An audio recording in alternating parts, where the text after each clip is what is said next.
So welcome back to fifth lecture of electrical engineering crash course. मैं स्वागत करता हूं आपका अमेजिंग इंजीनियर्स में। आज के लेक्चर का टॉपिक है इलेक्ट्रिकल मेजरमेंट्स एंड इंस्ट्रूमेंट। तो जो कोई भी कंफ्यूजिंग क्वेश्चन जहां पे आपको बहुत सारे डाउट्स हो सकते हैं या फिर आप एग्जाम में कंफ्यूज हो सकते हो, सारे क्वेश्चन हम लोग आज के लेक्चर में डिस्कस करेंगे। तो चलिए फिर स्टार्ट करते हैं आज का video. The first question of the lecture is which of the following is true about current transformers? Options है it decreases the range of AC emitter, it decreases the range of DC emitter, it increases the range of AC emitter and it increases the range of DC emitter. Okay, तो current transformer है तो हम सभी लोगों को पता है कि करंट ट्रांसफार्मर या फिर कोई भी जो ट्रांसफार्मर है हम लोग यूजुअली एसी पे यूज़ करते हैं, डीसी पे हम लोग यूज़ नहीं करते क्योंकि वाइंडिंग वगैरह है वो जल जाती है। तो इसलिए यहाँ पे डीसी एमीटर तो यहाँ पे नहीं होगा। तो ऑप्शन बी और ऑप्शन जो डी है वो तो यहाँ से कैंसिल आउट हो जाएंगे। अभी बचा ऑप्शन ए और सी में। बहुत सारे स्टूडेंट को कंफ्यूज हो सकता है। तो करंट ट्रांसफार्मर क्या करता है, बेसिकली जो हाई अमाउंट ऑफ जो करंट होता है उसको डिक्रीज करते हैं या फिर हाई करंट होता है उसको वो कम करता है। लेकिन हाई करंट को कम करने के वजह से उसका रेंज है, अगर एमीटर का रेंज है तो उसका रेंज वो टोटल बढ़ जाएगा, क्योंकि करंट ट्रांसफार्मर के हेल्प से हम लोग ज़्यादातर हाई अमाउंट ऑफ करंट है वो इजीली रीड कर सकते हैं। करेक्ट, अगर एमीटर का रेंज है मतलब एमीटर मैक्सिमम 10 एम्पियर तक रीड कर सकते हैं। ओके, तो अगर हम लोग विदाउट करंट ट्रांसफार्मर इसे यूज़ करेंगे तो मैक्सिमम ये 10 एम्पियर तक ही रीड कर सकते हैं। लेकिन अगर हम लोगों ने वहाँ पे सिटी यूज़ किया 100:1 का, अगर हम लोगों ने यहाँ पे सिटी यूज़ किया, करेक्ट, तो यहाँ पे हम लोग अप टू 10,000 एम्पियर तक हम लोग करंट है वो यहाँ पे मेजर कर सकते हैं। ओके, तो यहाँ पे इसके वजह से जो एमीटर का रेंज है वो यहाँ पे बढ़ जाएगा बिकॉज ऑफ द सिटी। तो क्या पूछा है ये ध्यान से देखना। करंट ट्रांसफार्मर है, एसी करंट डिक्रीज करता है करंट ट्रांसफार्मर, लेकिन उसके वजह से जो एसी एमीटर का जो रेंज है वो बढ़ जाएगा। ठीक है, तो ये कंफ्यूजिंग था क्वेश्चन। तो यहाँ पे ऑप्शन सी है वो करेक्ट ऑप्शन हो जाएगा कि it increases the range of the AC ammeter. Next question है dynamometer type moving coil instruments are provided with, यहाँ पे एक ऑप्शन है eddy current damping, pneumatic damping, fluid friction damping and electrostatic damping. Okay, तो यहाँ पे बहुत सारे स्टूडेंट को शायद आंसर पता रहेगा कि डायनामोमीटर टाइप इंस्ट्रूमेंट में एयर फ्रिक्शन या फिर एयर डैम्पिंग यहाँ पे प्रोवाइड करते हैं। लेकिन यहाँ पे कहीं पे भी ऑप्शन में हम लोगों को एयर फ्रिक्शन या फिर एयर डैम्पिंग है वो दिखाई नहीं देगी। लेकिन एयर का ही अल्टरनेट नेम है न्यूमेटिक, क्योंकि न्यूमेटिक में हम लोग क्या पढ़ते हैं, जहाँ पे गैस या फिर एयर के प्रेशर को हम लोग यहाँ पे पढ़ते हैं। न्यूमेटिक वर्ड आपको इसी से रिलेटिव है, एयर से। ठीक है, तो यहाँ पे अगर किसी को नहीं पता होगा तो हम लोग एक बार वापस से देखते हैं कहाँ पे कौन सी डैम्पिंग यूज़ होती है। तो एयर फ्रिक्शन डैम्पिंग हम लोग दो जगह पे यूज़ करते हैं। First one is moving ion में और सेकेंड वन इज इलेक्ट्रोडायनामोमीटर में। सेकेंड है फ्लूइड फ्रिक्शन डैम्पिंग, जहाँ पे electrostatic volt meter and induction type. And the third one is AD current damping, जो होता है पीएमएमसी में और इंडक्शन टाइप में। ओके, तो यहाँ पे जो इंडक्शन टाइप है वो दोनों जगह पे फ्लूइड फ्रिक्शन भी और एडी करंट डैम्पिंग यहाँ पे बेसिकली कहाँ पे यूज़ होता है, which are use the permanent magnet. तो जहाँ पे परमानेंट मैग्नेट हम लोग यूज़ करते हैं वहाँ पे एडी करंट डैम्पिंग है वो हम लोग प्रोवाइड करते हैं। ठीक है, तो यहाँ पे ऑप्शन जो अपना बी है वो यहाँ पे करेक्ट ऑप्शन हो जाएगा, न्यूमेटिक डैम्पिंग। चलते हैं अपने नेक्स्ट क्वेश्चन की तरफ। What is the smallest change in the input signal that can be detected by an instrument called as accuracy, precision, resolution या फिर सेंसिटिविटी। ओके, तो यहाँ पे मैं आपको आंसर है वो टिक करके देता हूँ। रिजोल्यूशन यहाँ पे इसका करेक्ट आंसर है वो हो जाएगा। क्या इन्होंने पूछा, smallest change in the input signal that can be detected by the instrument, यानी कि कौन सा छोटा से छोटा अगर चेंज भी हम लोगों ने चेंज किया मतलब इंस्ट्रूमेंट में, इनपुट में, तो वहाँ पे अपना जो इंस्ट्रूमेंट है वो मेजर कर सकता है या फिर उसको डिटेक्ट कर सकता है। तो स्मॉलेस्ट अमाउंट ऑफ चेंज भी कौन मेजर कर सकता है, तो ये होता है रिजोल्यूशन। इस रिजोल्यूशन अगर जितना ज़्यादा रहेगा उतना ही हम लोग प्रीसाइजली एकदम छोटा छोटा वैल्यू भी है वो इजीली मेजर कर सकते हैं। ओके, तो एक बार बाकी के भी एक्यूरेसी, प्रिसीजन, सेंसिटिविटी ये भी क्या है एक बार डायग्राम के हेल्प से देख लेते हैं। यहाँ पे आपको डार्ट या फिर ऐसा बुलजाय जैसा आपको डायग्राम यहाँ पे दिखाई देगा, बुलेट मारने वाला। तो यहाँ पे एक्यूरेसी एंड प्रिसीजन से रिलेटेड बहुत बार स्टूडेंट को कन्फ्यूजन होता है, तो एक बार देख लेते हैं। जितना ये सेंटर के नज़दीक हम लोग हिट करेंगे टारगेट को, उतना हम लोग कहेंगे कि इसका एक्यूरेसी ज़्यादा है। करेक्ट, जितना हम लोग सेंटर के नज़दीक यहाँ पे हिट करेंगे वो कहेंगे हम लोग उसका एक्यूरेसी ज़्यादा है। ओके, और जितना हम लोग एक ही जगह पे यानी कि बहुत नज़दीक, चाहे वो सेंटर के नज़दीक हो या फिर दूर हो, लेकिन एक ही पर्टिकुलर जगह पे अगर हम लोगों ने बार बार उसको हिट कर दे वो टारगेट को, तो हम लोग कहेंगे कि यहाँ पे उसका प्रिसीजन अच्छा है। ओके, प्रिसीजन यहाँ पे अच्छा है। कहाँ पे, अगर किसी भी एक जगह, अगर हम लोग यहाँ पे कितने बुलेट हिट किए, 1 2 3 4 5 6 बार अगर हम लोगों ने यहाँ पे बुलेट हिट किए हैं, टारगेट को हिट किया है, लेकिन वो बहुत ही नज़दीक है, तो हम लोग कह सकते हैं इसका प्रिसीजन है वो हाई है। ठीक है, तो एक एक करके डायग्राम देख लेते हैं। यहाँ पे हम लोग देख सकते हैं ना कि ये जो जितने भी बुलेट हम लोगों ने हिट किए हैं वो सभी एक दूसरे के बहुत दूर है और जो अपना सेंटर है टारगेट उससे भी बहुत दूर है। तो इसका मतलब यहाँ पे एक्यूरेसी भी लो रहेगी और इसका प्रिसीजन भी लो रहेगा। सेकेंड डायग्राम में हम लोग देख सकते हैं कि यहाँ पे एक्यूरेसी लो है क्योंकि ये सेंटर से बहुत दूर है, करें तो अपना जो मेन टारगेट है उससे बहुत दूर है, लेकिन ये प्रिसीजन इसका बहुत हाई है क्योंकि हम लोग जो कोई भी टारगेट हिट किया है वो एक दूसरे के बहुत नज़दीक है। थर्ड डायग्राम में हम लोग देख सकते हैं कि जो कोई भी टारगेट हिट किए हैं वो उसका एक्यूरेसी ज़्यादा है क्योंकि सेंटर के नज़दीक है, हम लोग ऐसे कह सकते हैं as compare to the other diagrams. लेकिन इसका प्रिसीजन अच्छा नहीं है क्योंकि आप देख सकते हैं सर्कल के अंदर है, सर्कल के बाहर भी यहाँ पे जा रहा है रेड सर्कल के, तो इसलिए यहाँ पे इसका प्रिसीजन लो है। And the last one is यहाँ पे आप देख सकते हो हमें सेंटर के अंदर ही हिट करने हैं और बहुत नज़दीक भी यहाँ पे हिट करने हैं, तो यहाँ पे हम लोग कह सकते हैं कि इसका एक्यूरेसी भी ज़्यादा है और प्रिसीजन भी अच्छा है। ओके, तो आपको आई होप समझ में आ गया होगा प्रिसीजन और एक्यूरेसी में डिफरेंस क्या होते हैं। अभी देखते हैं रिजोल्यूशन डायग्राम के हेल्प से हम लोग यहाँ पे देख सकते हैं कोई भी सेंटीमीटर या फिर मीटर का डायग्राम हम लोग समझ सकते हैं, सेंटीमीटर ही अज्यूम करेंगे।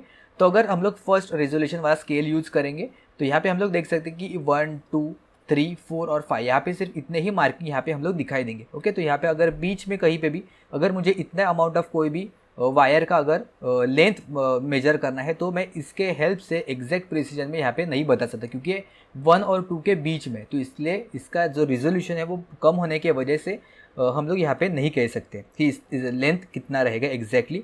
और अगर मैं सेकेंड यहाँ पे हाई रिजोल्यूशन वाला हाई रिजोल्यूशन वाला अगर मैं स्केल यूज़ करूँगा तो इसके हेल्प से मैं एग्जैक्टली बता सकूँगा कि इसका लेंथ कितना रहेगा। ठीक है, तो यानी कि मिनिमम अमाउंट ऑफ, यानी कि ये देखो 1 और 2 के बीच में भी यहाँ पे टोटल 10 लाइन्स यहाँ पे प्रेजेंट है, तो इसलिए हम लोग 0.1 वाला भी यहाँ पे इसका रिजोल्यूशन रहेगा हाई रिजोल्यूशन 0.1 और इसका रिजोल्यूशन रहेगा 1। ठीक है, तो जितना हम लोग छोटे से छोटा मेजर कर सकते हैं उतना ही उसका रिजोल्यूशन है वो हाई रहेगा। And the last one is sensitivity, तो इससे डायग्राम के हेल्प से तो मैं बता नहीं सकता था, तो इसलिए मैंने यहाँ पे डेफिनेशन दिया है। It is define as the ratio of the changes in the output of an instrument to changes in the value of the quantity being measured. तो मतलब हम लोग एज अ स्लोप की तरह इसको कह सकते हैं, स्लोप की तरह इसको कह सकते हैं कि अगर इनपुट में चेंज हम लोग कितना करेंगे तो उसकी वजह से आउटपुट में कितना चेंज हो रहा है। तो जितना ज़्यादा हाई सेंसिटिविटी रहेगा उतना ही स्मॉलेस्ट अमाउंट ऑफ इनपुट के लिए जो मीटर है या फिर कोई भी जो इंस्ट्रूमेंट है वो इजीली रीड कर सकते हैं या फिर उसका डिफ्लेक्शन है वो दे सकता है, तो इसलिए हाई सेंसिटिविटी उसे हम लोग कह सकते हैं। Next the type of damping use for the moving ion instrument. कौन सी डैम्पिंग यूज़ करते हैं हम लोगों ने अभी देखा था टेबल में, अगर आपने नहीं नोट डाउन किया है तो वापस पीछे जाके नोट डाउन करना और इसका आंसर क्या आएगा आप हमें नीचे कमेंट्स में बताओगे। ओके, चलते हैं अपने नेक्स्ट क्वेश्चन की तरफ। A current I is equal to 10 plus sine T 10 sin t amperes is pass through a moving iron type ammeter, its reading will be. तो इसलिए आपको सबसे पहले पता होना चाहिए कि मूविंग आयन टाइप जो एमीटर होता है या फिर जो मूविंग आयन टाइप कोई भी इंस्ट्रूमेंट होता है वो डीसी मेजर करता है, यानी कि एवरेज मेजर करता है या फिर आरएमएस मेजर करता है या फिर पीक वैल्यू मेजर करता है, ये आपको सबसे पहले पता होना चाहिए। तो जिनको पता नहीं है तो मूविंग आयन टाइप जो इंस्ट्रूमेंट होते हैं वो आरएमएस वैल्यू मेजर कर दें। ठीक है, तो अभी ये आई का हम लोगों को आरएमएस वैल्यू है वो फाइंड आउट करना है। तो कैसे फाइंड आउट करेंगे, अगर एक डीसी क्वांटिटी है और एक साइनसॉइडल क्वांटिटी है तो हमें इंडिविजुअल क्वांटिटी का, यानी कि यहाँ पे मैं I1 प्लस I2 दोनों का हम लोगों को आरएमएस कंसिडर करना पड़ेगा। I1 RMS and I2 RMS दोनों का स्क्वायर लेके हमें अंडर रूट लेना पड़ेगा क्योंकि दोनों अलग अलग है। यहाँ पे इसका फ्रीक्वेंसी अलग है, दूसरे का फ्रीक्वेंसी अलग है। जहाँ पे फ्रीक्वेंसी अलग अलग होती है वहाँ पे हमें ऐसे फाइंड आउट करना होता है। ठीक है, तो जो डीसी का आरएमएस वैल्यू रहेगा वो कितना रहेगा, डीसी का आरएमएस वैल्यू रहेगा वो सेम रहेगा एज इट इज़। तो यहाँ पे मैं कंसिडर करूँगा 10 स्क्वायर क्योंकि इसमें कोई भी चेंजेस नहीं होगा। लेकिन सेकंड है वो साइनोसॉइडल वेव है तो इसका आरएमएस होता है वो क्या होता है, मैक्सिमम वैल्यू डिवाइडेड बाय √2, यानी कि ये हो जाएगा 10 डिवाइडेड बाय √2 का स्क्वायर। ओके, डीसी में जो कोई भी मैग्नीट्यूड रहेगा वही एज अ आरएमएस वैल्यू रहेगा और एसी में जहाँ पे साइनोसॉइडल है वहाँ पे maximum value divided by √2 consider करके उसका हम लोग स्क्वायर लेंगे। यहाँ पे कितना हो जाएगा, ये हो जाएगा 100 प्लस 100 डिवाइडेड बाई 2। ओके, ये हो जाएगा यहाँ पे 100 डिवाइडेड बाई 2 का स्क्वायर, तो विच इज़ इक्वल टू ये हो जाएगा 150 under root ampere. Option C यहाँ पे करेक्ट ऑप्शन हो जाएगा। नेक्स्ट क्वेश्चन है to increase the range of an AC ammeter you would use. तो अभी हम लोगों ने ऊपर देखा था थोड़ी देर पहले, तो एसी एमीटर का रेंज इंक्रीज करने के लिए हम करंट ट्रांसफार्मर का यूज़ है वो करते हैं। ओके, तो ऐसे ही क्वेश्चन है वो घुमा फिरा के आपको पूछा जा सकता है, ऐसे नहीं कि एज इट इज़ पूछा जाएगा हर एक एग्जाम में, आपको सिर्फ कंसेप्ट समझ में आना चाहिए। The 2 voltmeters of 0 to 300 volt range are connected in parallel to an AC circuit 1 voltmeter is moving iron type reads 200 volt, if the other is PMMC instrument its reading will be. तो 2 volt meter है, इन्होंने parallel में connect कर दिया है, okay, एक source के across, जहाँ पे क्या कहा इन्होंने, हाँ, जो सप्लाई है वो AC सप्लाई इन्होंने दिया है, ओके, मैं डायग्राम ड्रॉ कर लेता हूँ। AC सप्लाई इन्होंने प्रोवाइड कर दिया है और 2 वोल्ट मीटर है, इन्होंने पैरेलल में कनेक्ट कर दिया है, ठीक है। एक है PMMC टाइप का और दूसरा है मूविंग आयन टाइप का। ये होगा यहाँ पे PMMC और ये होगा मूविंग आयन टाइप का। यहाँ पे AC सप्लाई इन्होंने दिया है। वोल्ट मीटर का रेंज है दोनों का भी 0 से लेके 300 के बीच में, 0 से लेके 300 वोल्ट के बीच में ये मेजर कर सकते हैं। कि इनपुट कितना दिया है पे इन्होंने नहीं बताया, लेकिन जो मूविंग आयन टाइप इंस्ट्रूमेंट है वो रीड कर रहा है, इसका जो रीडिंग है वो है 200 वोल्ट, ओके। तो ये 200 वोल्ट रीड कर रहा है, तो यहाँ पे PMMC इंस्ट्रूमेंट है, ये कितना मेजर करेगा, ओके। तो यहाँ पे आपको फंडामेंटल पता होना चाहिए कि जो PMMC इंस्ट्रूमेंट है वो एवरेज वैल्यू है वो मेजर करता है, और जो मूविंग आयन इंस्ट्रूमेंट है वो RMS वैल्यू है वो मेजर करता है। अभी हम लोगों ने थोड़ी देर पहले देखा था मूविंग आयन इंस्ट्रूमेंट है वो RMS मेजर करता है, और जो PMMC है वो, अगर नहीं पता है तो लिख लेना, PMMC एवरेज वैल्यू मेजर करता है, ठीक है। तो अभी हम लोगों ने इनपुट तो दिया है AC, इनपुट AC दिया है, और AC का इनपुट AC यानी कि साइनसोइडल वेव अगर सपोज हम लोगों ने कंसिडर किया, तो इसका एवरेज वैल्यू क्या रहेगा, तो इसका एवरेज वैल्यू तो जीरो रहेगा, क्योंकि जितना पॉजिटिव पीक रहेगा उतना ही निगेटिव पीक रहेगा।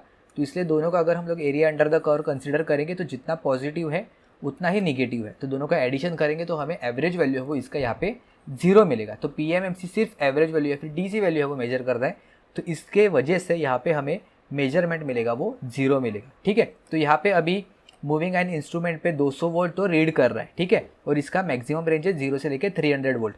तो यहाँ पे मुझे आप कमेंट्स में बताओगे कि इसका AC का हम लोगों ने सप्लाई कितना दिया रहेगा, AC सप्लाई का वैल्यू कितना दिया रहेगा, बिकॉज अभी हम लोगों को पता ही है कि जो मूविंग आयन इंस्ट्रूमेंट है वो 200 वोल्ट रीड करता है, और moving ion instrument RMS value है वो मेजर करता है, ठीक है। तो इसके वजह से आप जो सोर्स का वैल्यू है वो फाइंड आउट कर सकते हो, ऐसा भी क्वेश्चन शायद पूछा जा सकता है, ठीक है। तो कितना आएगा AC का वैल्यू, ये आप हमें नीचे कमेंट्स में बताओगे, सोर्स वैल्यू कितना रहेगा वोल्टेज का, नीचे कमेंट्स में बताओ, ठीक है। चलते हैं अपने नेक्स्ट क्वेश्चन की तरफ। Which of the following instrument has the highest torque to weight ratio among the given instrument. तो किसका highest torque to weight ratio रहता है, तो इसके लिए आपको सभी जो इंस्ट्रूमेंट है उसके एडवांटेजेस एंड डिसएडवांटेजेस वगैरह पता होने चाहिए। Highest torque to weight ratio मतलब क्या, अगर स्टूडेंट को कन्फ्यूजन होता है तो ऐसे लिख लेना, torque to weight ratio, highest torque to weight ratio मतलब ये ज़्यादा रहेगा, किसका मतलब कब रहेगा, जब लो वैल्यू ऑफ वेट के लिए, हम लोग ऐसे कह सकते हैं लो वैल्यू ऑफ वेट के लिए वो ज़्यादा टॉर्क है वो जनरेट कर सकते, क्योंकि न्यूमरेटर का वैल्यू इंक्रीज होना चाहिए। हाईएस्ट ये कब होगा, जब या तो उसका टॉर्क बढ़ेगा या फिर उसका वेट है वो कम हो जाएगा, ठीक है। तो ऐसे आप समझ सकते हो कि जो कम वेट पे ज़्यादा अमाउंट ऑफ टॉर्क है वो जनरेट कर सकता है, ऐसा कौन सा इंस्ट्रूमेंट है, तो ये होता है PMMC इंस्ट्रूमेंट, ये इसका एडवांटेज होता है PMMC। तो इसके लिए सभी के एडवांटेजेस डिसएडवांटेजेस सारी चीज़ें हैं वो पढ़ लेना, वो कौन से मतलब AC मेजर करता है या फिर DC मेजर करता है, उसमें डैम्पिंग कौन सी है, हर एक इंस्ट्रूमेंट में डैम्पिंग कौन सी हम लोग प्रोवाइड करते हैं, AC मेजर करता है, DC, या फिर मतलब ऐसे भी कह सकते हैं कि RMS वैल्यू मेजर करता है या फिर एवरेज वैल्यू मेजर करता है। ये भी सारी चीज़ें हर एक इंस्ट्रूमेंट के लिए देखना, इससे डायरेक्टली क्वेश्चन है वो पूछा जा सकता है, कि मैं आइडिया देने के लिए सिर्फ आपको बता रहा हूँ। यहाँ पे ऑप्शन C यहाँ पे करेक्ट ऑप्शन हो जाएगा, ओके। और इसके साथ साथ एडवांटेजेस एंड डिसएडवांटेजेस ये भी एक बार पढ़ लेना। नेक्स्ट क्वेश्चन है, in the indicating instrument the control torque produce by the spring is. तो कोई भी इंस्ट्रूमेंट में जो कंट्रोल टॉर्क है और जो डिफ्लेक्शन टॉर्क है या फिर डिफ्लेक्टिंग टॉर्क है वो इक्वल होने चाहिए उसको परफॉर्म अच्छे से वर्क करने के लिए। कंट्रोलिंग टॉर्क क्या होता है, कंट्रोलिंग टॉर्क होता है equal to the deflecting torque, और डिफ्लेक्टिंग टॉर्क क्या होता है, ये होता है K times of the theta, correct. तो यहाँ पे थीटा मतलब कितने एंगल से वो वहाँ पे वेरी कर रहा है, यहाँ पे थीटा वही यहाँ पे बता रहा है। तो जो कंट्रोलिंग टॉर्क होता है वो होता है K times of the theta. तो हम लोग ऐसे भी कह सकते हैं कि जो कंट्रोलिंग टॉर्क है it is directly proportional to the theta, okay. यहाँ पे जो ऑप्शन बी है वो यहाँ पे करेक्ट ऑप्शन हो जाएगा, ठीक है। बहुत ही आसान से क्वेश्चन होते हैं, सिर्फ आपको फंडामेंटल जो इक्वेशन वगैरह होते हैं वो पता होने चाहिए। If the zero centre voltmeter has a scale of -5 volt to +5 volt then the span of it is, okay. तो एक जीरो सेंटर मतलब सेंटर यहाँ पे उसका 0 पे रहेगा, यहाँ पे 0 रहेगा, यहाँ पे लेफ्ट साइड में -5 वोल्ट रहेगा और यहाँ पे राइट साइड पे +5 वोल्ट रहेगा। तो इन्होंने यहाँ पे स्पैन पूछा है, तो स्पैन मतलब बेसिकली इसका कंप्लीट रेंज कितना रहेगा फ्रॉम लेफ्ट से लेकर राइट तक। तो यहाँ से रेंज स्पैन अगर आपको फाइंड आउट करना है स्पैन, तो राइट मोस्ट एंड यानी कि +5 minus of left most and अगर आप करोगे तो आपको यहाँ पे इसका जो स्पैन है वो मिल जाएगा। ऑप्शन डी है वो यहाँ पे करेक्ट ऑप्शन हो जाएगा 10 वोल्ट्स। नेक्स्ट क्वेश्चन की तरफ चलते हैं। विच of the following instrument has a uniform scale. तो अगेन यहाँ पे आपको एडवांटेजेस, कैरेक्टरिस्टिक्स, डिसएडवांटेजेस सारी चीज़ें पता होनी चाहिए। तो यूनिफॉर्म स्केल होता है PMMC टाइप में, क्योंकि यहाँ पे हम DC वैल्यू ही मेजर करते हैं, यहाँ पे कोई भी AC वैल्यू हम लोग मेजर नहीं करते। इसके वजह से आप समझ सकते हो कि PMMC में हम लोग जो यूनिफॉर्म स्केल है वो यूज़ करते हैं। यहाँ पे कोई भी नॉन लीनियर स्केल वगैरह यूज़ नहीं होता है। नेक्स्ट क्वेश्चन है, a moving coil ammeter has a spring giving a control constant of 0.2 into 10 to the power -6 Newton per meter per degree. If the deflecting torque on the instrument is 10 to the power -6 Newton meter, find the angular deflection of the pointer. यानी कि यहाँ पे हमें theta का value है वो find out करना है। अभी हमने देखा था TC इज इक्वल टू होता है TD, ठीक है, या फिर डिफ्लेक्टिंग टॉर्क या फिर कंट्रोलिंग टॉर्क हम लोगों को फाइंड आउट करना है। डिफ्लेक्टिंग टॉर्क हमें दिया है, तो डिफ्लेक्टिंग टॉर्क और कंट्रोलिंग टॉर्क दोनों का वैल्यू तो यहाँ पे इक्वली हो जाएगा, ठीक है। तो यहाँ पे KC थीटा होगा या फिर कंट्रोलिंग कांस्टेंट, या फिर मैं सिर्फ K लिखूंगा, यहाँ पे कंफ्यूजन नहीं होगा। तो K theta is equal to deflecting torque. Deflecting torque कितना दिया है यहाँ पे 24 इंटू 10 टू द पावर -6, और जो कोई भी कांस्टेंट है वो K का वैल्यू रहेगा, ठीक है। तो यहाँ पे 24 into 10 to the power -6 divided by K का वैल्यू कितना होगा यहाँ पे दिया है 0.2 इंटू 10 टू द पावर -6। तो अगर आप ये कैलकुलेट करोगे तो आपको आंसर मिलेगा 120 डिग्री। ऑप्शन यहाँ पे ए है वो यहाँ पे करेक्ट ऑप्शन हो जाएगा। बहुत ही आसान सा क्वेश्चन था, सिर्फ आपको फॉर्मूला है वो पता होना चाहिए। नेक्स्ट है, a VAR meter is use to indicate the dash. तो कुछ क्वेश्चन आपको ऐसे होंगे कि आपको पहले कभी नहीं देखा होगा या फिर उसके बारे में पता भी नहीं होगा, लेकिन आप वहाँ पे थोड़ा सा कॉमन सेंस है वो यूज़ कर सकते हो। अभी यहाँ पे दिखाई दे रहा है वार मीटर या फिर VAR मीटर। VR मतलब क्या होता है, VR किसका यूनिट होता है, VR यूनिट होता है रिएक्टिव पावर का, करेक्ट। VR यूनिट होता है रिएक्टिव पावर का, तो इसलिए इसके हेल्प से हम लोग रिएक्टिव पावर ही मेजर करेंगे। तो it is use to indicate the amount of the reactive power. Option जो सी है वो यहाँ पे करेक्ट ऑप्शन हो जाएगा। तो इसलिए आपको यूनिट्स भी है वो पता होने चाहिए सारे क्वांटिटीज़ के। विच of the following does a power factor metre indicate. इसमें से गिवन ऑप्शंस में से पावर फैक्टर जो मीटर है वो क्या इंडिकेट करता है। ओके, ऑप्शन देखते हैं। कंटिन्यूअस पावर, ऑप्शन बी है power difference between phases, option C है द करंट इज लीडिंग और lagging the voltage, and option D है reactive and useful power. Power factor basically क्या करता है, पावर फैक्टर मतलब क्या होता है कि यह वोल्टेज और करंट के बीच में कितना एंगल जनरेट हो रहा है ये मेजर करता है, और उसका अगर हम लोग cos फाई लेंगे तो हम लोगों को मिलता है पावर फैक्टर, करेक्ट। ये होता है power factor is equal to cos phi.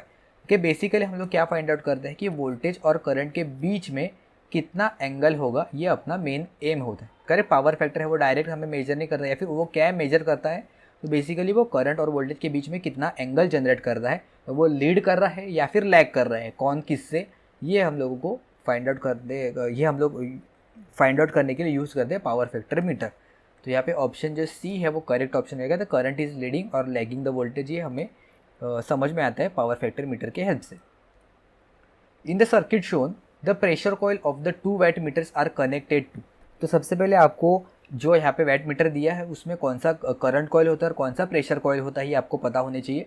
तो यहाँ पे जो आपको ऊपर दिखाई देगा कॉइल की तरह, ये होता है करंट कॉइल, जो आपको इंडक्टर की तरह दिखाई देगा, और जो रेजिस्टेंस की तरह आपको यहाँ पे दिखाई देगा वो है यहाँ पे प्रेशर कॉइल।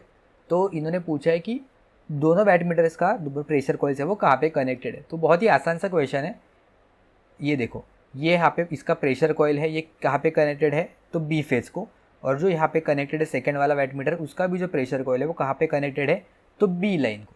तो यहाँ पे बी ऑप्शन यहाँ पे करेक्ट हो जाएगा, यानी कि फेज बी में यहाँ पे कनेक्टेड है दोनों वैट मीटर का pressure coil. In 2 wattmeter method of the power calculation of a 3 phase balance star connected system, what is the power factor of the system if one of the watt meter shows 0 reading and other shows a positive reading। तो 2 VAT metre एक बहुत ही important topic है, इससे बहुत बार question है वो पूछे जाते हैं रिसेंट एग्जाम में, या फिर बहुत पहले से भी 2 वैट मीटर एक सबसे फेवरेट टॉपिक रहा है मेजरमेंट्स में। तो इसको बिल्कुल भी स्किप मत करना। अगर आपने नहीं पढ़ा है तो वीडियोज़ जाके देख सकते हो और ज़रूर से एग्जाम में प्रिपेयर करके जाना। क्या होता है, मेजर कैसे करता है 2 वैट मीटर में से, ये होता है वी आई कॉस 30+5, एक वैट मीटर 30+5 मेजर करता है, और जो दूसरा वैट मीटर होता है वो मेजर करता है कॉस 30-5। ओके, तो इन्होंने यहाँ पे कहा है एक जो वैट मीटर है वो जीरो रीडिंग है वो मेजर कर रहे हैं। तो जीरो रीडिंग मतलब यहाँ पे वी और जो आई है यहाँ पे इसका वैल्यू तो जीरो नहीं होगा, तो ये जो कॉस कंपोनेंट है इन दोनों में से कोई कॉस कंपोनेंट है वो जीरो वैल्यू है वो जनरेट कर रहे हैं। करेक्ट, तो हमें पता है कॉस का ग्राफ कहाँ पे जीरो होता है, कॉस यहाँ पे जीरो होता है, इसका यहाँ पे क्रॉसिंग पे। ठीक है, तो यहाँ पे इसका वैल्यू कितना होता है 90 डिग्रीज। करेक्ट, तो इसका मतलब कॉस 30+5 या फिर कॉस 30-5 है वो इक्वल टू रहेगा कॉस 90 के, तभी उसका वैल्यू वो जीरो जनरेट हो रहा है। मतलब हम लोग कह सकते हैं कि 30+5 इज इक्वल टू हो रहा है 90। इसका मतलब 5 का जो वैल्यू है वो हो जाएगा यहाँ पे 60 डिग्रीज। अगर 5 60 डिग्रीज है तो पावर फैक्टर का वैल्यू कितना रहेगा, पावर फैक्टर हो जाएगा cos 5 which is equal to cos 60 which is equal to 0.5। Correct, तो यहाँ पे जो ऑप्शन सी है वो यहाँ पे करेक्ट ऑप्शन हो जाएगा, and the other shows a positive reading. ठीक है, तो यहाँ पे अगर आपने 5 की जगह पे यहाँ पे अगर आपने 60 सब्स्टिट्यूट कर दिया तो कितना हो जाएगा 30-60। ओके, यानी कि हो जाएगा कॉस ऑफ -30, लेकिन कॉस में तो कॉस +30 या फिर -30 का कोई भी प्रॉब्लम नहीं होता, हमें सेम वैल्यू है वो दिखाई देती है, तो इसलिए cos 30 यानी कि कुछ यहाँ पे दिखाई देगा, तो इसका वैल्यू हमें पॉजिटिव मिल रहा है, तो ये भी करेक्ट हो गया। तो अपना जो आंसर हमने निकाला है 0.5 वो यहाँ पे करेक्ट ऑप्शन हो जाएगा। ठीक है, नेक्स्ट है in 2 wattmeter method. Same question नहीं है, थोड़ा डिफरेंट है, देख लेना लेकिन क्या है। In 2 wattmeter method of power calculation of a 3 phase balance star connected system, what is the power factor of the system. Power factor find out करना है। If both the wattmeters shows a positive reading, अभी इन्होंने कहा है कि दोनों VAT metre positive reading दिखा रहा है, तो पावर फैक्टर क्या रहेगा, जीरो रहेगा, greater than 0 but less than 0.5, 0.5 रहेगा, या फिर greater than the 0.5 but less than 1। Okay, अभी हम लोगों ने देखा था कॉस का ग्राफ, सबसे पहले अगर आप ध्यान में रखोगे तो ईजी हो जाएगा कि कॉस का ग्राफ। अभी जैसे ही हम लोगों ने यहाँ पे 5 का वैल्यू है वो 60 रख दिया था, अगर 5 हमने यहाँ पे 60 रख दिया तो यहाँ पे यह 90 को क्रॉस करेगा। करेक्ट, कॉस 90 को क्रॉस करेगा, इसका मतलब है हमें जो 5 का वैल्यू है वो इन दोनों के बीच में ही कहीं ना कहीं पे रखना पड़ेगा, तभी जाके हमें जो दोनों वैल्यू है वो पॉजिटिव मिले। क्योंकि जैसे हम लोग या तो एग्जैक्टली 60 पे रखेंगे तो एक है वो जीरो हो जाएगा, और जैसे हम लोग 60 के ऊपर चले जाएंगे तो हमें इसका वैल्यू है वो निगेटिव में दिखाई देगा। करेक्ट, तो इसलिए जो 5 का वैल्यू रहेगा वो हमें इन दोनों के बीच में ही वेरी करना पड़ेगा, क्योंकि 5 का वैल्यू है वो 0 to 60 डिग्री के बीच में ही हमें वेरी करना पड़ेगा, तभी हमें इसका जाके दोनों वैट मीटर है वो पॉजिटिव मिलेंगे। दोनों वैट मीटर W1 भी और W2 भी हमें पॉजिटिव और पॉजिटिव है वो दिखाई देंगे। तो cos 0 के लिए यहाँ पे पावर फैक्टर कितना रहेगा, और cos 60 के लिए इसका पावर फैक्टर कितना रहेगा, तो cos 0 यानी कि होता है 1 एंड cos 60 होता है 0.5। क्लियर, तो पावर फैक्टर 0.5 और 1 के बीच में ही होना चाहिए, greater than 0.5 but less than 1 option यहाँ पे करेक्ट हो जाएगा। ठीक है, यहाँ पे मैं ग्राफ आपको एक बार दिखा देता हूँ, स्क्रीनशॉट ले सकते हो। यहाँ पे जैसे ही एग्जैक्टली यूनिटी पे हमें दोनों पॉजिटिव मिलता है और दोनों वैट मीटर का वैल्यू सेम रहेगा, 60 से लेके 0 से लेके 60 के बीच में हमें दोनों का वैल्यू है वो पॉजिटिव मिलेगा, यानी कि जैसा हम लोगों को क्वेश्चन में पूछा है पावर फैक्टर 0.5 से लेके 1 के बीच में। जैसे हम लोग एग्जैक्ट 0.5 रखेंगे यानी कि 5 का वैल्यू एग्जैक्ट 60 डिग्री रहेगा, वहाँ पे एक है वो जीरो हो जाएगा, और जैसे हम लोग इसको क्रॉस करते जाएंगे तो एक पावर फैक्टर एक जो वैट मीटर है वो निगेटिव रीडिंग है वो शो करने लगेगा। ठीक है, आई होप आपको क्लियर हो गया होगा। कुछ भी डाउट है नीचे कमेंट्स में पूछ सकते हो। चलते हैं अपने नेक्स्ट क्वेश्चन की तरफ। The household energy meter is recording instrument, none of these indicating instrument, या फिर इंटीग्रेटिंग इंस्ट्रूमेंट। ओके, बहुत बार रिसेंटली ये क्वेश्चन पूछा जा रहा है, तो सबसे पहले देखते हैं कि कैसे कैसे टाइप में इंस्ट्रूमेंट का कैटेगराइजेशन होता है। फर्स्ट वन होता है एक तो एब्सोल्यूट इंस्ट्रूमेंट, या फिर जिसे हम लोग प्राइमरी इंस्ट्रूमेंट भी कहते हैं, नहीं पता है तो लिख लेना प्राइमरी इंस्ट्रूमेंट। इससे भी क्वेश्चन पूछा गया है कि इनमें से कौन से ऑप्शन में से गिवन इंस्ट्रूमेंट है वो प्राइमरी इंस्ट्रूमेंट है या फिर एब्सोल्यूट इंस्ट्रूमेंट है। ओके, तो यहाँ पे टेंजेंट गैल्वेनोमीटर और जो रेले करंट बैलेंस है ये दोनों एब्सोल्यूट इंस्ट्रूमेंट है, यानी कि किसी और इंस्ट्रूमेंट की यहाँ पे ज़रूरत नहीं होती है, ये इंडिपेंडेंटली काम करते हैं, किसी और यहाँ पे कैलिब्रेशन के लिए नहीं लगता है। Second one is secondary instrument, यहाँ पे होते हैं indicating type instrument, integrating type instrument and recording instrument. Okay, indicating मतलब क्या होता है अपना ammeter, voltmeter and wattmeter. Current voltage और पावर हम लोग जिससे मेजर करते हैं वो होता है इंडिकेटिंग, जो सिर्फ इंडिकेटिंग करने का काम करता है। सेकेंड होता है इंटीग्रेटिंग इंस्ट्रूमेंट, आप ऐसे रख सकते हैं याद में, जहाँ पे भी एनर्जी मीटर रहेगा या फिर जहाँ पे टाइम इन्वॉल्व रहेगा वो हम लोग यहाँ पे कंसिडर करते हैं। तो एनर्जी मीटर में यहाँ पे टाइम होता है क्योंकि पावर मल्टीप्लाई बाय टाइम होता है अपना एनर्जी। और यहाँ पे हम लोग देख सकते हैं कि एम्पियर आवर मीटर, तो यहाँ पे आवर्स भी है, इसका मतलब यहाँ पे टाइम इन्वॉल्व है। तो यहाँ पे इंटीग्रेटिंग इंस्ट्रूमेंट होते हैं एनर्जी मीटर या फिर एम्पियर आवर मीटर। तो इससे भी क्वेश्चन है वो पूछा जा सकता है, गिवन ऑप्शन में से पूछेंगे इंटीग्रेटिंग इंस्ट्रूमेंट कौन सा होता है, या फिर गिवन 4 ऑप्शन में से कौन सा अगर ये देंगे ammeter, voltmeter, wattmeter और एनर्जी मीटर, ऐसे 4 ऑप्शन देंगे और पूछेंगे इनमें से कौन सा इंडिकेटिंग टाइप इंस्ट्रूमेंट नहीं है, तो वहाँ पे अभी आप टिक करके आ सकते हो। एंड रिकॉर्डिंग इंस्ट्रूमेंट है ईसीजी मशीन, गैल्वेनोमीटर, रिकॉर्डर, ऐसे टाइप के यहाँ पे आपको ऑप्शन है वो दिखाई देंगे। तो अभी इन्हें पूछा house hold energy metre, correct. तो एनर्जी मीटर क्या होता है, एनर्जी मीटर होता है इंटीग्रेटिंग टाइप इंस्ट्रूमेंट। इंडिकेटिंग और इंटीग्रेटिंग में शायद कंफ्यूज हो सकता है, लेकिन वो अगर आप बहुत बार पढ़ोगे, रिवाइज करोगे तो आपको इजीली समझ में आ जाएगा। ओके, ट्रिक तो मैंने वैसे भी बता दिया है, टाइम वाला होता है वहाँ पे इंटीग्रेटिंग होता है, ठीक है। चलते हैं नेक्स्ट क्वेश्चन पे। In an energy meter which coil carries the current proportional to the supply voltage, pressure coil, current coil, both pressure and current coil, या फिर नन ऑफ दीज। क्या पूछा है, proportional to the current which carries current proportional to the supply voltage. तो कौन सा ऐसा coil है वो proportional to the supply voltage के करंट यहाँ पे कैरी करेगा। तो हम लोग यहाँ पे देख सकते हैं करंट कॉइल इस तरह से कुछ कनेक्टेड है। ये वैट मीटर का डायग्राम है, लेकिन आप समझ सकते हो एनर्जी मीटर के लिए भी आप सिमिलर डायग्राम में ध्यान में रख सकते हो। ये होगा यहाँ पे प्रेशर कॉइल, करेक्ट।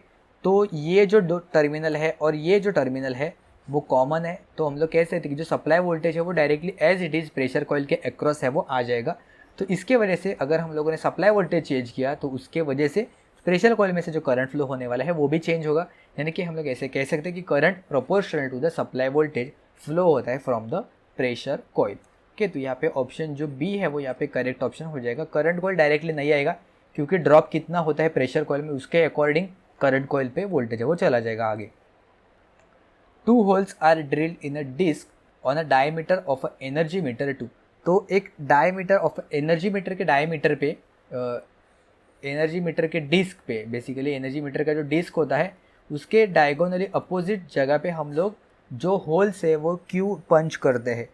ऑप्शन है increase ventilation, it reduces the weight of the disc, it eliminate the creeping on the no load and it increase the deflecting torque. इसका आंसर मैं बता देता हूँ, to eliminate the creeping on the no load. Creeping से भी बहुत बार question पूछे जाते हैं, इसलिए हम लोग उसका थ्योरी एक बार देख लेते हैं। क्या है थ्योरी में लिखा है, creeping is an induction type, creeping in the induction type energy metre. इससे भी क्वेश्चन पूछा जा सकता है कि क्रीपिंग कहाँ पे हम लोगों को दिखाई देती है, तो वो इंडक्शन टाइप एनर्जी मीटर में हम लोगों को दिखाई देती है। Is the phenomena in which the aluminium disc rotate continuously when only the voltage is applied to the pressure coil and no current flows through the current coil. It is the kind of error, मतलब क्या है, basically voltage तो हमने दिया है लेकिन कोई भी अगर लोड कनेक्ट नहीं है या फिर बहुत ही लाइट लोड कनेक्टेड है, हल्का सा लोड कनेक्टेड है या फिर निग्लिजिबल लोड कनेक्टेड, तो इसकी वजह से करंट कॉइल में से कोई भी करंट है वो फ्लो नहीं होगा। डायग्राम दिखा देता हूँ, अगर कोई भी यहाँ पे लोड नहीं कनेक्टेड है तो यहाँ पे जो करंट है वो बहुत ही माइन्यूट सा या फिर ऑलमोस्ट ना के बराबर यहाँ पे करंट है वो फ्लो होगा। लेकिन सप्लाई वोल्टेज जो हम लोगों ने दिया है, इस पर्टिकुलर कंडीशन में भी अगर एनर्जी मीटर है वो रीडिंग दे रहा है तो वहाँ पे हम लोग कह रहे हैं कि क्रिपिंग हो रहा है। Okay, so it is a kind of error in which the energy meter consumes a very small amount of energy even when no load is attach to the meter. Okay, I hope आपको clear हो गया होगा कि अगर कोई भी load connected नहीं फिर भी बहुत ही माइन्यूट सा करंट फ्लो हो रहा है तो इसकी वजह से हल्का सा वहाँ पे जो पावर एनर्जी है वो ड्रॉ करेगा, ऐसा वो इंडिकेट करेगा। The creeping increases the speed of the disk even under the light load condition which increases the meter reading. Okay, speed increase होने की वजह से डिस्क घूमता है और ये डिस्क घूमने की वजह से एनर्जी मीटर ऐसे शो करता है कि यहाँ पे कुछ ना कुछ कंज्यूम हो रहा है। The vibration, stray magnetic field and the extra voltage across the potential coil are also responsible for the creeping. तो ये कुछ अदर एग्जाम्पल्स भी है, ये भी नोट डाउन करना। वाइब्रेशन की वजह से भी डिस्क है वो घूम सकती है, एक्सटर्नल स्ट्रे मैग्नेटिक फील्ड की वजह से भी हो सकती है, या फिर थर्ड है extra voltage across the potential coil या फिर pressure coil are also responsible for the creeping. And in order to prevent this creeping the no load 2 holes or 2 slots are drilled on the disc on the opposite sides of the spindle। तो diagonally opposite side पे, जैसे हम लोग यहाँ पे diagram में देखा था, जो होल्स है वो पंच करते हैं, तो इसके वजह से ये क्रीपिंग है वो एलिमिनेट हो जाता है। नेक्स्ट है क्रीपिंग से रिलेटेड ही। Creeping is a single phase induction type watt meter, induction type energy meter may be due to. Option है, यानी कि creeping induction type energy meter में किसकी वजह से होती है? ऑप्शन है vibration, over compensation for friction, over voltages, and all of the given options are correct. तो यहाँ पे ऑप्शन जो डी है वो यहाँ पे करेक्ट ऑप्शन हो जाएगा। तो ओके, तो हम लोगों ने वाइब्रेशंस भी डिस्कस किया था और ओवर वोल्टेज भी डिस्कस किया था, लेकिन ओवर कंपनसेशन फॉर फ्रिक्शन यहाँ पे डिस्कस नहीं किया था, तो ये भी पॉइंट एक बार ऐड कर देना। ऑब्वियसली अगर यहाँ पे 2 करेक्ट आंसर है तो तीसरा भी यहाँ पे आंसर करेक्ट रहेगा, क्योंकि यहाँ पे all of the given option इन्होंने दिया है। ठीक है, तो ऐसे भी आपको थोड़ा स्मार्ट अप्रोच लगाना पड़ेगा एग्जाम्स में अगर आपको नहीं पता है तो। So creeping is a term related to dash instrument. तो कौन से इंस्ट्रूमेंट में क्रीपिंग हमें दिखाई देती है, आप हमें कमेंट्स में बताओगे। अभी हम लोगों ने देखा था, मैंने मार्क भी करके दिया है। ठीक है, चलते हैं नेक्स्ट क्वेश्चन की तरफ। The meter constant of an energy meter will be given in. एक एनर्जी मीटर के मीटर कॉन्स्टेंट का जो बेसिकली फॉर्मूला क्या होता है, या फिर उसका जो यूनिट, फॉर्मूला नहीं, उसका यूनिट है वो क्या होता है? किलोवाट पर रिवॉल्यूशंस, रिवॉल्यूशंस पर किलोवाट, किलोवाट आवर पर रिवॉल्यूशंस या फिर रिवॉल्यूशंस पर किलोवाट आवर। तो एनर्जी मीटर है, मतलब उसमें टाइम यहाँ पे कंसिडर होगा। किलोवाट है तो ये तो पावर रहेगा, और किलोवाट आवर है तो ये एनर्जी रीड करेगा। करेक्ट, जहाँ पे टाइम इन्वॉल्व होता है वो एनर्जी रहेगा, और किलोवाट है वो यहाँ पे हो जाएगा सिर्फ पावर। तो किलोवाट वाले ऑप्शन तो चले गए यहाँ पे। अभी बचा किलोवाट आवर पर रिवॉल्यूशंस या फिर रिवॉल्यूशंस पर किलोवाट आवर। तो अगर आपने बहुत बार क्वेश्चन सॉल्व किए रहेंगे, अभी रिसेंटली महाजन को के एग्जाम में भी पूछा गया था क्वेश्चन, तो वहाँ पे भी रिवॉल्यूशन से रिलेटेड ही पूछा जाता है कि अगर एनर्जी मीटर से रिलेटेड, कि अगर इतना अमाउंट पे इतना पावर कंज्यूम कर रहा है और इतने नंबर ऑफ डिस्क है वो इतने नंबर ऑफ रिवॉल्यूशंस कर रहा है, तो अगर मैंने ये लोड कनेक्ट किया तो कितने डिस्क कितने रिवॉल्यूशंस कंप्लीट होंगे, या फिर अगर इतने रिवॉल्यूशंस कंप्लीट कर रहा है 1 सेकेंड में तो वो कितना पावर कंज्यूम करेगा। तो ऐसे टाइप के क्वेश्चंस आपको दिखाई देंगे, तो इसलिए आपको यूनिट है वो पता होना चाहिए। तो जो एनर्जी मीटर का यूनिट होता है मीटर कॉन्स्टेंट का, वो होता है रिवॉल्यूशंस पर किलोवाट आवर। तो कितने वो रिवॉल्यूशन, जो डिस्क है वो कितने रिवॉल्यूशंस करती है 1 किलोवाट आवर पे, ये उसका एनर्जी कांस्टेंट है वो बताया, फिर उसका जो मीटर कांस्टेंट है वो बताता है। ओके, तो ऐसे टाइप के क्वेश्चंस आप एग्जाम में देख सकते हो आने वाले एग्जाम्स में। आई होप आपको समझ में आ गया होगा। अगर आप यहाँ पे जो मिस्टेक हो गई होंगी सॉल्व करते वक्त, वो आप वहाँ पे नहीं दोहराएंगे। इससे अलावा अगर आपको कुछ डाउट है या फिर अगर आपको कुछ नहीं समझ में आ रहा है तो मुझे नीचे कमेंट्स में पूछ सकते हो, या फिर हमारा जो टेलीग्राम का ग्रुप है वो भी आप ज्वाइन कर सकते हो, वहाँ पे भी आप मैसेज कर सकते हो। लिंक आपको नीचे डिस्क्रिप्शन बॉक्स में मिल जाएगा। और आपको एग्ज़ाम के लिए ऑल द बेस्ट, और मिलते हैं हम लोग किसी नए टॉपिक के साथ।